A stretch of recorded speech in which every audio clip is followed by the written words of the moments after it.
Benvenuti al Genodream, il laboratorio dell'Università di Bologna, qua nel campus di Ravenna, all'interno del Tecnopolo. Genodream cosa significa? Genetica e genomica delle risorse e dell'ambiente marino.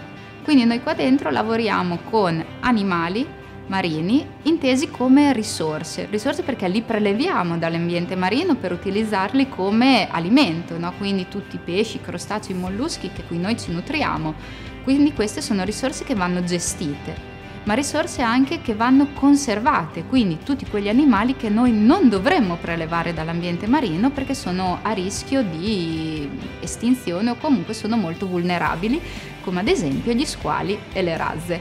Tutti questi animali che non vedete qui sono però presenti sotto forma di piccoli tessuti che possono arrivare o come pezzettini di pinna o come pezzettini di tessuto. E noi qua dentro li trasformiamo in che cosa? In molecole di DNA. Noi lavoriamo con marcatori molecolari, quindi estraiamo il DNA che vedete in queste provette che sono assolutamente trasparenti e poi li trasformiamo in dati appunto molto importanti per studiare e gestire al meglio queste risorse. I tessuti a volte ci possono arrivare anche in forme più inusuali, come per esempio un uovo di razza, che si trova molto spesso spiaggiato sulle nostre coste, sotto questa forma più secca. Se lo trovate non buttatelo, portatecelo, perché sarà molto importante capire quale animale ha deposto l'uovo e quindi conservare le zone dove troviamo i piccoli.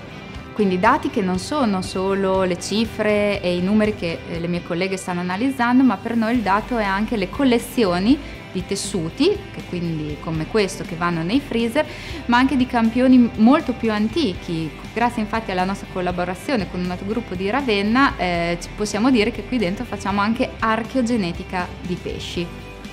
Tutto questo per fornire informazioni scientifiche ben supportate da evidenze per informare chi dovrà decidere appunto piani attuativi di gestione e conservazione delle risorse del nostro mare, in particolare il nostro mare Adriatico.